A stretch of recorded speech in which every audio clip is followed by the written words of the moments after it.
Leão Ângelo de Melo Vitoriano e eu sou do terceiro ano de Técnica Integrada em Eletromecânica do campus Cajazeiras, da instituição IFPB. E eu vim por meio desse vídeo apresentar um trabalho relacionado a CLPs, explicando seu histórico, como eles funcionam e apresentando alguns exemplos deles na linguagem ladder e na linguagem de blocos de função. Bom, o trabalho é sobre CLPs, que são os controladores lógicos programáveis. Aqui nós temos a contracapa, o resumo que está comprimido as principais partes do trabalho, né? O abstrato, a lista de figuras, lista de símbolos e abreviaturas, o sumário que está destrinchando tudo em tópicos para ficar melhor a visualização, né? E aqui nós temos a introdução. Nela está sendo falado sobre o que é um CLP, que é um dispositivo eletrônico extremamente potente e utilizado principalmente nas indústrias. Surgiu daquela finalidade de substituir os grandes e antigos painéis de relés, buscando, através de softwares, controlar maquinários e outros processos de forma totalmente automatizada. Os CLPs eles surgem da necessidade de uma empresa, que foi a General Motors, uma necessidade de ter uma maior flexibilidade nas suas mudanças de produção. Então, essa necessidade, que foi no final da década de 60, abriu portas para que outras buscassem criar um dispositivo que aumentasse essa flexibilidade, né? E a partir daí surgiu-se o Modicon 084, que foi criado pela Bedford Associates, foi lançado comercialmente no começo da década de 70, e ele foi conhecido como o primeiro CLP funcional.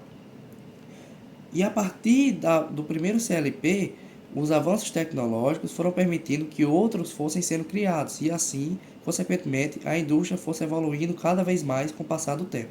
Bom, aqui no funcionamento nós vamos falar como que funciona o CLP, né? Ele funciona através de um ciclo contínuo, chamado de scan. Esse ciclo ele vai se basear na seguinte lógica: ele vai ler as entradas, executar o programa e atualizar as saídas, como está sendo demonstrado na imagem. As entradas do CLP elas são responsáveis por captar os sinais enviados por um dispositivo que está instalado no próprio CLP, como por exemplo botoeiras. Esses sinais vão ser convertidos e armazenados dentro do CLP e vão ser lidos pela CPU durante o ciclo de varredura. Caso não tenha nada, o controlador vai analisar e vai enviar o sinal para que a saída funcione, né? Mas o que é essa saída? A saída ela vai representar o ponto de comunicação entre o CLP e o meio externo, que pode ser um motor ou uma válvula. Mas tanto as saídas como as entradas elas podem ser digitais, que são a que eu falei para vocês agora, ou as analógicas, que vão utilizar-se da leitura de temperatura, pressão, por exemplo, para ampliar a capacidade de monitorar e de controlar um certo sistema. Na figura 2 nós temos um exemplo e vamos ler o enunciado do mesmo. Ao apertar uma botoeira B0, normal aberta, ou uma botoeira B1 normal aberta, ou uma botoeira B2 normal aberta, liga as lâmpadas L1 e a lâmpada L2.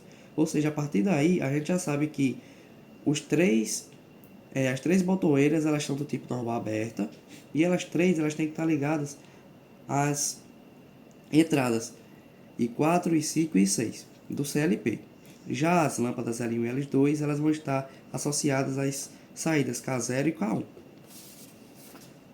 Para transformar aquele exemplo em uma linguagem ladder, nós vamos nada mais do que reescrevê-lo dessa forma, colocando as três entradas em paralelo e as duas lâmpadas também em paralelo.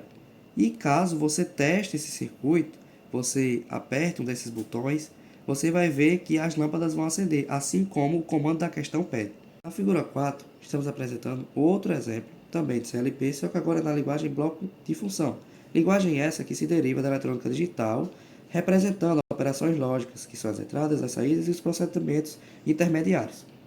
No exemplo, nós temos 4 principais elementos, que é o bloco de função, responsável por executar operações específicas, as referências, que são utilizadas para indicar variáveis, podem ser sinais ou valores constantes, os conectores, que auxiliam na estruturação do diagrama, e os fios de ligação.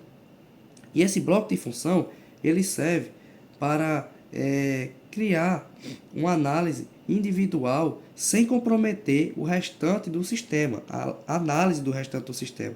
Então, ele facilita essa análise individual de cada bloco do sistema.